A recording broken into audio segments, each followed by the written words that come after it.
नमस्कार दोस्तों, स्वागत है आपका हमारे नई वीडियो में।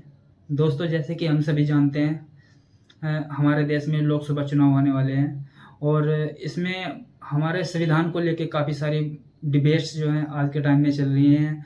जैसे जो विपक्षीय पार्टियां हैं वो कह रही हैं कि संविधान खतरे में है और बीजेपी को अगर 400 प्लस सीटें मिल गई तो वो संविधान बदल देंगे। तो हम आज इसी बारे में बात करेंगे दोस्तों। दोस्तों, ये बातें स्टार्ट कब हुई? सबसे पहले हम ये जान लेते हैं। दोस्तों, बीजेपी के एक नेता हैं अनंत हेगड़े। उन्होंने एक बार बोला था कि अगर बीजेपी को 400 प्लस सीटें मिलती हैं तो वो संविधान बदल देंगे। लेकिन दोस्तों, बीजेपी ने खुद को उनके इस बयान से अलग कर लिया था, ठीक है। और उसके बाद संविधान बदलना का क्या प्रोसेस है, उसमें संशोधन किस तरीके से होगा, हम इसके बारे में बात करते हैं। दोस्तों, संविधान संशोधन के लिए हमें सबसे पहले जानना होगा आर्टिकल 368 को। आर्टिकल 368 के हिसाब से जो संविधान संशोधन होता है वो दो मेजोरिटी के तय होता है दोस्तों। उसमें एक सिंपल मेजोरिटी होती है, एक होती है स्पेशल मेजोरिटी। सिंपल मेजोरिटी जो होती है उसके बारे में हम जान लेते हैं। जैसे कि अगर कोई भी सरकार अगर कोई भी बिल पेश करती है तो उसको सिंपल मेजोरिटी से राज्यसभा और लोकसभा दोनों में पास कराना होता है। उदाहरण के लिए समझते हैं, जैसे कि अगर कोई सरकार कोई बिल लेके आई और राज्यसभा और लोकसभा में मौजूदा संसद जितने भी उस समय में मौजूद हैं जब वो बिल पेश हुआ, मौजूदा संसदों में से अगर 50% से ज़्यादा संसदों ने उसके पक्ष में वोट कर दिया तो वो पारित हो जाएगा। दोस्तों दोस्तों हम अब बात करते हैं स्पेशल मेजोरिटी की। स्पेशल मेजोरिटी के बारे में बात करने से पहले दोस्तों हमें ये बात बहुत ज़रूरी तरीके से जाननी होगी कि हमारा जो देश है एक फेडरल देश है। फेडरल क्या होता है कि इसकी जो शक्तियों के विभाजन है वो राज्य और केंद्र दोनों का है। लेकिन दोस्तों हमें ये भी बात गौर करने वाली है कि जो केंद्र सरकार है हमारी, उसके पास कुछ ज़्यादा अधिकार हैं। यानी कि कुछ संविधान जो हमारा संविधान है उसके अंदर कुछ हिस्से ऐसे हैं उसके जिसमें वो खुद संशोधित कर सकती है, लेकिन कुछ हिस्से ऐसे भी हैं जिसमें उन्हें राज्य सरकार की अनुमति की आवश्यकता पड़ती है। दोस्तों, उदाहरण के लिए जैसे कि हम बात करते हैं जीएसटी की। जैसे जीएसटी लागू हुआ था, ठीक है, उसके लिए स्पेशल मेजोरिटी भी थी। सरकार ने स्पेशल मेजोरिटी के तहत भी उसे पास कराया। उसके बाद 50% से ज़्यादा राज्यों की विधानसभाओं से भी उसको पास कराया। उसके बाद ही जीएसटी लागू हो पाया दोस्तों, ठीक है दोस्तों। इसलिए हम बात करते हैं अब स्पेशल मेजोरिटी। स्पेशल मेजोरिटी क्या होती है दोस्तों, हम समझते हैं। स्पेशल मेजोरिटी जैसे कि कोई बिल अगर पेश हुआ, ठीक है, उसके लिए स्पेशल मेजोरिटी में जब उसको पास कराना हो उसके लिए राज्यसभा और लोकसभा दोनों में मौजूदा संसद के 2/3 संसदों के उसके पक्ष में वोट डलने चाहिए। यानी कि जितने भी संसद हैं मौजूद, लोकसभा और राज्यसभा, उसके पक्ष में 2/3 से ज़्यादा वोट पड़ने चाहिए। और उसके बाद वोट पड़ने के बाद 2/3 से ज़्यादा वोट पड़ने के बाद भी मौजूदा जो वोटों की संख्या होगी वो लोकसभा में 272 से ज़्यादा और राज्यसभा में 123 से ज़्यादा होनी चाहिए, ठीक है दोस्तों। ये होता है स्पेशल मेजोरिटी। लेकिन दोस्तों जब जीएसटी लागू हुआ उसको स्पेशल मेजोरिटी से तो पास करा लिया सरकार ने। उसके बाद सरकार ने 50% से ज़्यादा राज्यों की विधानसभाओं में उस कानून को पास कराया, ठीक है दोस्तों।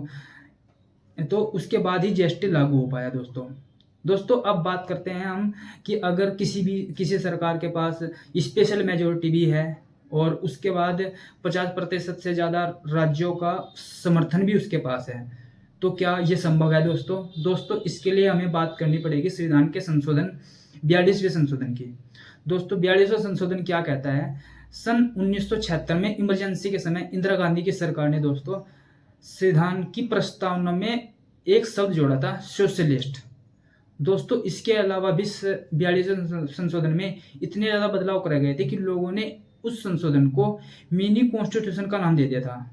दोस्तों उसमें ऐसे भी कुछ संशोधन थे जैसे कि सुप्रीम कोर्ट के अधिकार दायरे को कम कर दिया था। मतलब अगर सरकार कोई ऐसा संशोधन पास करती है जिससे आम नागरिक को बहुत ज़्यादा समस्या हो तो भी वो अगर सुप्रीम कोर्ट जाना चाहे तो सुप्रीम कोर्ट उसकी कोई हेल्प नहीं कर सकता था उसमें। वो ऐसा संशोधन था दोस्तों। यानी कि सुप्रीम कोर्ट किसी भी संवैधानिक मामले में हस्तक्षेप नहीं कर सकता था। ये 42वां संशोधन था दोस्तों। लेकिन उसके बाद इमरजेंसी के बाद 1978 में जब जनता पार्टी की सरकार आई तो वो 44वां संशोधन लेके आई, जिन्होंने जो 42वें संशोधन की गैर संवैधानिक बातों को था उन्होंने हटाया वहाँ से। लेकिन उससे भी ज़्यादा महत्वपूर्ण दोस्तों एक निर्णय आया था जो 42वें संशोधन से पहले आया था, वो एक बहुत ही महत्वपूर्ण फैसला। एक तो इस निर्णय के अनुसार संविधान की मूल भावना से छेड़छाड़ करने वाला कोई भी संशोधन मान्य नहीं होगा। दोस्तों अब बात करते हैं मूल भावना की। 1973 का भारत का सबसे प्रसिद्ध संवैधानिक केस केशवानंद भारती केस। दोस्तों इस केस से जन्म हुआ डार्किन ऑफ बेसिक स्ट्रक्चर का। इसका मतलब दोस्तों कि अगर सुप्रीम कोर्ट संविधान के किसी हिस्से को बेसिक स्ट्रक्चर घोषित कर देती है तो उसका संशोधन नहीं हो सकता दोस्तों। ऐसे ही समय समय पर सुप्रीम कोर्ट ने संविधान के कई हिस्सों को बेसिक स्ट्रक्चर घोषित किया है, जैसे कि मूल अधिकार, धर्मनिरपेक्षता, ज्यूरिस्डिक्शन इत्यादि। इससे इस निर्णय से क्या हुआ दोस्तों, संविधान को जो बदलने का स्कोप था वो बिल्कुल ही खत्म हो गया, क्योंकि उसके कुछ हिस्से बेसिक स्ट्रक्चर घोषित हो चुके हैं। अब बात बची दोस्तों संविधान संशोधन की। दोस्तों यह तो बहुत मुश्किल है, क्योंकि अगर सबसे पहले तो बहुमत जुटाना ही बहुत मुश्किल होगा। अगर बहुमत जुट भी गया तो सुप्रीम कोर्ट की जो पैनी नज़र है उससे तो बचना बिल्कुल ही असंभव है दोस्तों। अब बात बीजेपी की कर लेते हैं। दोस्तों अगर बीजेपी को 400 प्लस सीटें भी आ जाती हैं तो भी वह राज्यसभा में स्पेशल मेजोरिटी से बहुत दूर है, और कुछ हिस्सों के लिए तो उसे 50% से ज़्यादा राज्यों की अनुमति भी लेनी पड़ेगी, जो दूसरे दलों के बिना संभव ही नहीं है। दोस्तों अगर यह सब भी हो जाता है तो भी सुप्रीम कोर्ट किसी भी संशोधन को असंवैधानिक घोषित कर सकता है। तो दोस्तों आपको ये जानकारी कैसी लगी है आप हमें कमेंट बॉक्स में लिखिए। अगर आपको हमारी वीडियो पसंद आई है तो हमारी वीडियो को लाइक कीजिए, हमारे चैनल को सब्सक्राइब कीजिए और इस वीडियो को अपने दोस्तों के साथ ज़्यादा से ज़्यादा शेयर करिए। मिलते हैं अगले वीडियो में, तब तक के लिए नमस्कार।